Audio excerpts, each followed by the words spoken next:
नमस्कार साथियों, स्वागत है आप सभी का। आज हम डिस्कशन करना जा रहे हैं इंग्लिश का जो मॉडल पेपर है, किस प्रकार के 20 क्वेश्चन आपसे एग्जाम में टकराने वाले हैं 30 जून को। ध्यान से देखना, पहला प्रश्न जो है वो लिखा हुआ है दोस्तों, you work hard so that you pass.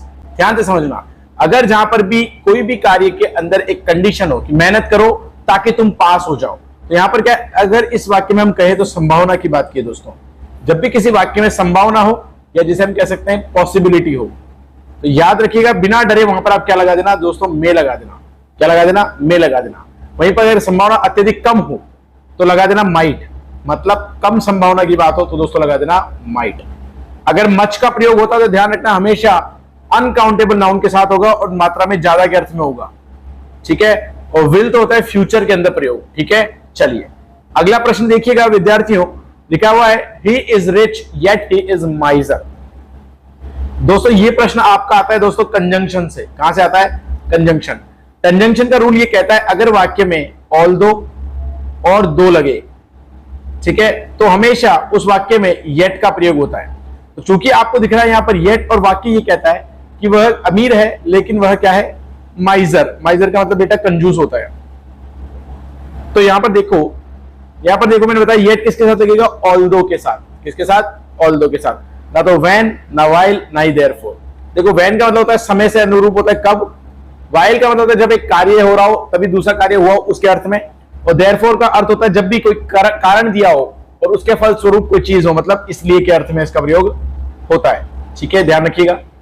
अगला प्रश्न विद्यार्थियों, प्रश्न संख्या 3, इफ यू इन्फॉर्म मी।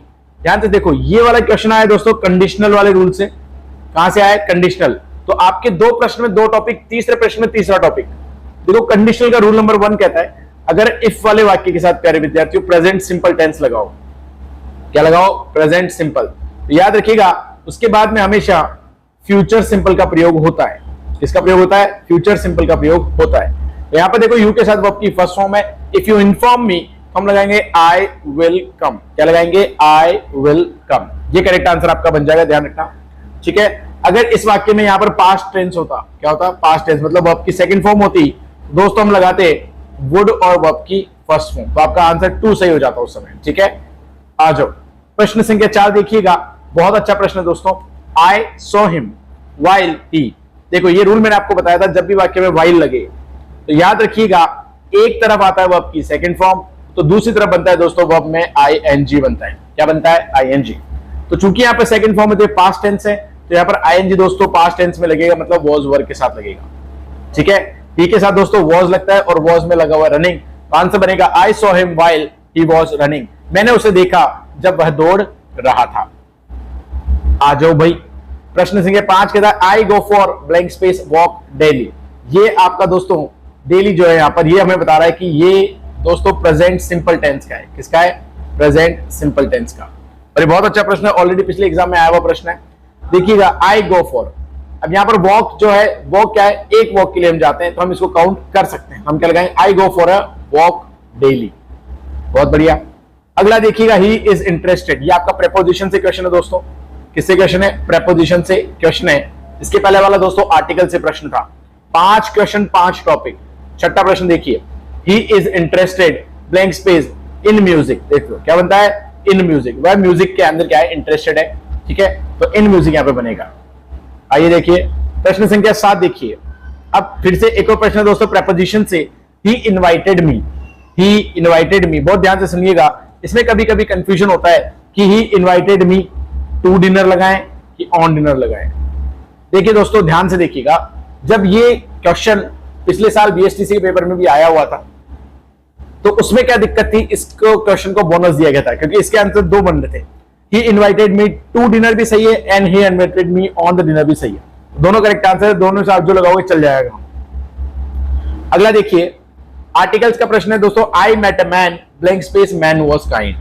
देखो I met a man, मैं एक आदमी से मिला तो ए लग गया, लेकिन अब दूसरे वाक्य में दोस्तों उसी आदमी की, ध्यान से सुनिएगा, दूसरे वाक्य में उसी आदमी की विशेषता की बात कर रहे हैं, हम क्या लगाएंगे? आर्टिकल दोस्तों द का प्रयोग करेंगे। I met a man, the man was kind। जैसे मान लीजिए मैंने आपको ये मार्कर दिया, मैं बोलूंगा I gave you a marker या पेन, जो भी पेन है, और अगले दिन में कहूं मुझे वही पेन वापस दो जो मैंने आपको दिया था, तो हम बोलेंगे give me the pen which I give you, तो यहां पर क्या लग जाएगा, द लग जाएगा। अगला देखिए, he had gone, he had gone, जहां पर देखिए दोस्तों हैड गॉन लग गया, मतलब ये लगा है यहां पर पास्ट परफेक्ट, क्या लग रहा है, पास्ट परफेक्ट। अब आप सभी जानते हैं अगर पास्ट परफेक्ट का यूज हुआ है तो याद रखिएगा हमेशा पास्ट परफेक्ट दो कंडीशन में लगता है। अगर वाक्य में दोस्तों बिफोर हो तो बिफोर के पहले पास्ट परफेक्ट और बाद में क्या लगता है, वर्ब की सेकंड फॉर्म, और अगर वाक्य में आफ्टर हो तो इसके बाद में लगता है पास्ट परफेक्ट और इसके पहले लगता है वर्ब की सेकंड फॉर्म। हम यहां पर देखो तो ये दोस्तों पास्ट परफेक्ट है क्योंकि इसमें क्या लग रहा है, हैड प्लस वर्ब की थर्ड फॉर्म, और यहां पर है वर्ब की सेकंड फॉर्म। तो दोस्तों इसमें किसका प्रयोग होगा, उचित बिफोर का प्रयोग होगा। आया सभी को समझ में, बहुत अच्छा प्रश्न है। आओ विद्यार्थियों, अगला प्रश्न कहता है we Khalistan help our friends. ये बोल रहा है कि हमें अपने दोस्तों की मदद करनी चाहिए। भाई देखो बहुत अच्छी बात है, मदद करनी चाहिए, राइट। तो जब भी चाहिए को सेंस आएगा प्यारे विद्यार्थियों, हम लगाते हैं शुड। क्या लगाते हैं, शुड। देखो मैं कहूं हमें खाना खाना चाहिए, वी शुड ईट फूड। हमें दोस्तों से बात करनी चाहिए, we should talk to friends. हमें कार्य करना चाहिए, वी शुड वर्क। पानी पीना चाहिए, वी शुड ड्रिंक वाटर। हमें लिखना चाहिए, वी शुड राइट। हमें बोलना चाहिए English, we should speak English. ठीक है, अगर मान लो मे आ जाए वाक्य में, मे का मतलब क्या होता है, संभावना होना। क्या होना, संभावना। जैसे इतने दिन हम कहते हैं यार बारिश होनी चाहिए, बारिश होनी चाहिए, बारिश होनी चाहिए, तो इट शुड रेन। ठीक है, और आज का सुबह का मौसम देखकर मान लो अगर मैं कहता हूं यार आज बारिश हो सकती है, इट मे रेन। क्या, इट मे रेन। ठीक है, और मान लो काले बादल छा गए तो मैं बोलूंगा अरे यार अब तो बारिश होना पक्का है, इट मस्ट रेन टुडे। तो ऐसे बनता है। मस्ट में क्या होता है, जो आपकी संभावना है वो बहुत ज्यादा तीव्र हो जाती है, और नीड का मतलब होता है किसी चीज में जरूरत होना। ठीक है, आओ भाई अगले प्रश्न को देखिएगा, बहुत अच्छे से पढ़ना है, पैसेज है। मैं चाहता हूं कि आप हर एक पैसेज को बहुत अच्छे से करें ताकि आप चीजों को समझ पाएं, है ना, कैसे प्रश्न आते हैं। देखिए, garbage is great environmental hazard. देखो कचरा जो है, ध्यान से समझिए, कचरा जो है वो हमारे पर्यावरण में सबसे खतरनाक चीज है। क्या चीज है, खतरनाक चीज है। It comes from various source. ये वेरियस का मतलब दोस्तों अलग अलग, ये अलग अलग सोर्सेज से आता है। जैसे कोई काम में लिया हो पेपर हो, टिफिन की कोई पैकिंग हो, प्लास्टिक बैग हो, आइसक्रीम खाते हैं उसका रैपर हो, बोतल की कैप हो, या कोई गिरी हुई पत्तियां हो पेड़ों से, ये बहुत सारी चीजें, इनसे कचरा बनता है। लिखा है गार्बेज मेक्स द प्रीमाइसेस अगली। प्रीमाइसेस का मतलब होता है क्षेत्र, एरिया। कचरा जो होता है वो क्या करता है, हमारे एरिया को क्या करता है दोस्तों, गंदा बना देता है। क्या बना देता है, गंदा बना देता है। और इसकी वजह से रुके हुए पानी में, गंदगी में क्या होता है दोस्तों, बीमारियां जन्म लेती है। कौन जन्म लेता है दोस्तों, बीमारियों का जन्म होता है। आगे देखो क्या लिखा है, a lot of trash that is thrown away.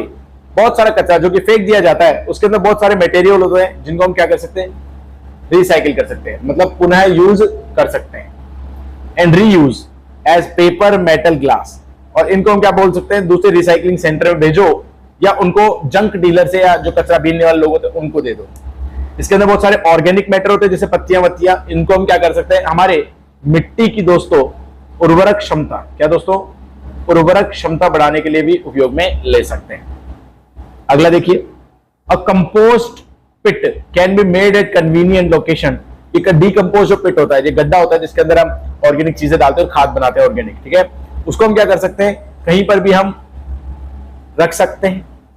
ठीक है, और वहां पर क्या हो, सॉइल वगैरह की लेयर वगैरह होनी चाहिए, और उसके ऊपर पानी छिड़काव करोगे तो क्या हो जाएगा, डीकंपोस्ट हो जाता है।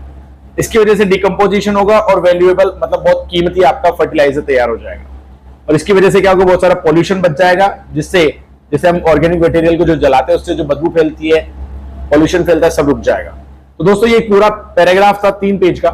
अब देखो कैसे आंसर बनते हैं। ठीक है ना, आप देखो बहुत सारे क्या करते हैं यूट्यूब चैनल पे लोग क्या करते हैं, मॉडल पेपर सोल्व कराते हैं, पैसेज हटा देते हैं। वो सोचते हैं पैसेज क्यों पढ़ाए यार, बच्चे कर लेंगे। अरे नहीं भाई, सोच समझ के चलो। देखो गार्बेज ओरिजिनेट फ्रॉम, गार्बेज कहां से आता है, आप कहोगे सर देखो पेपर, टिफिन, पैकिंग, इन सबसे आता है, हमने पहले पढ़ा था, तो ये आंसर सही है। और अगर आप ध्यान दो बेटा तो ये यहां पर ऐसे का ऐसा लिखा हुआ है, ध्यान से देखो। देखो इट कम्स फ्रॉम वेरियस, तो डायरेक्ट स्टार्टिंग की लाइंस में आपको आंसर मिलेगा। अब मैं आपको एक और चीज बताना चाहता हूं, पहला क्वेश्चन स्टार्टिंग में मिलेगा, दूसरा क्वेश्चन थोड़ा सा आगे, तीसरा क्वेश्चन बीच में, ऐसे मिलते हैं। ये समझने वाली बात है, कंफ्यूज मत होना। प्रश्न संख्या 12 देखो, ये गार्बेज क्या कर सकता है, havoc to mankind by. Garbage क्या कर सकता है, किस प्रकार से अजारडस फैला सकता है, हानि फैला सकता है। देखो एक तो फाउल, बेकार स्मेल आ सकती है, ठीक है, व्हीकल्स की स्पीड कम हो सकती है, या बहुत सारी बीमारियां फैला सकता है। तो दो चीज तो हमें कंफर्म है, दो अगर कंफर्म तो आंसर ऑटोमेटिकली क्या हो जाएगा, ऑल ऑफ द अबव। अगला देखो, what happens to the disposed material at the recycling centre. तो जो रिसाइकलिंग सेंटर होते हैं वो क्या करते हैं, इनको फेंक देते हैं, उनको क्या करते हैं, रीयूज करते हैं, या फिर क्या करते हैं, इनसे पैकेजेस वगैरह बनाते हैं, या फिर it is dumped into the ground. देखो यहाँ पर बताया नहीं कि डिकम्पोज मटेरियल तो हम यही कर देते हैं, हम इसको क्या बोल सकते हैं दोस्तों, इसको रिसाइकिल कर दिया जाता है या फिर रीयूज किया जाता है। ज्यादा उचित आंसर ये बनता है। अगला देखो, लिखा हुआ है फॉलन लीव्स, जो पत्तियां गिर जाती है ट्री से, वो काम की होती है। क्यों काम की होती है, अभी हमने पढ़ा था, मैंने आपको बताया। ये क्या करता है, हमारे सॉइल की फर्टिलिटी को बढ़ाता है। क्या बढ़ाता है, सॉइल की फर्टिलिटी को बढ़ाता है। ये भी पैसेज में ऐसे कैसे चिपका हुआ था। देखो, तो हमने देखे 4 प्रश्न कैसे वो पैसेज से आते हैं। तो दोस्तों मुश्किल नहीं है, नामुमकिन भी नहीं है, बस अपने को ध्यान देना है ना। अगला देखो, choose the miss spelled word from the list. List में से बताना है कौन सा शब्द गलत है दोस्तों। अगर दोस्तों देखिएगा, अगर मैं गैलरी की बात करूं, स्पेलिंग सही है। पैराशूट की स्पेलिंग गलत है दोस्तों, ठीक है। पावरफुल की स्पेलिंग सही है, पॉपुलर की स्पेलिंग सही है। पैराशूट की स्पेलिंग में दोस्तों मिस्टेक्स हैं। अगला देखिए दोस्तों, ही वॉज इन्वाइटेड बाई मी, अगला लिखा है द डिनर। देखो वापस से प्रश्न लिखा है, he was invited by me the dinner. अब सुनो मेरी बात, अब उस वाले ऑप्शन में जब पहली बार आया था उसमें टू और ऑन तो था लेकिन एट नहीं था। याद रखना, जब भी डिनर की बात आए और उसके पहले लग जाए दोस्तों द, क्या लग जाए, द, ऐसे केस में हमेशा क्या लगाना, एट द डिनर। क्या करके आना, एट द डिनर करके आना। अगला देखो, सेंटेंस टाइप, इसका सेंटेंस का टाइप का मतलब बताओ कौन सा है। लिखा है मे आई ब्लेसिंग वेल। देखो जब भी वाक्य में शुरुआत में मे लगता है, माइट लगता है, मे द गॉड ब्लेस यू, इन्हें दोस्तों हम कहते हैं ऑप्टेटिव सेंटेंस। क्या कहते हैं, ऑप्टेटिव। एक्सक्लेमेटरी में क्या लगता है दोस्तों, एक्सक्लेमेशन मार्क। असर्टिव में पॉजिटिव और नेगेटिव सेंटेंसेस देखने को मिलेंगे। 18वां देखिए, he is rich, he is माइजर। अच्छा देखिए, ये थोड़ा सा रिपीट हुआ है बट कोई बात नहीं, अपने को समझना है। अब इसी में देखो, अपने को क्या कॉन्सेप्ट समझो, कोई बात नहीं भाई। देखो अब यहां पर क्या है, he is rich, he is माइजर। अब यहां पर देखो स्टार्टिंग में कुछ भी नहीं दे रखा, क्या लगना चाहिए, सोच समझ के आंसर करना है। देखिए आपने देखा था भाई, अगर ये तो पक्का ऑल दो लगता है, नहीं हो तब भी यहां पर क्या आंसर में हालांकि का रहा है। तो ऑल दो he is rich, he is माइजर। बहुत बढ़िया।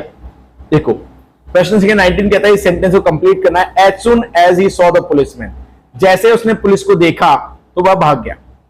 एज सुन एज ही सो, देखो वर्ब की कौन सी फॉर्म है यहाँ पर, सेकंड फॉर्म। तो दौड़ने को क्या कहते हैं, रेन। देखो मात्र एक ही ऑप्शन है बी वाला, as soon as he saw the policeman he ran away. यहाँ पर उचित आंसर बनेगा। अगला देखो लास्ट ऑप्शन लिखा है, इनडायरेक्ट स्पीच में बदलना है। बहुत अच्छा है, वेयर आर यू गोइंग। समझो बेटा, वेयर आर यू गोइंग। देखो अब इसको करने का तरीका क्या है। सबसे पहली बात, ये एक प्रश्न पूछा गया है तो सेड टू को किसमें बदलेंगे, आस्क्ड में। तो आप बोलेंगे सर शी आस्क्ड मी।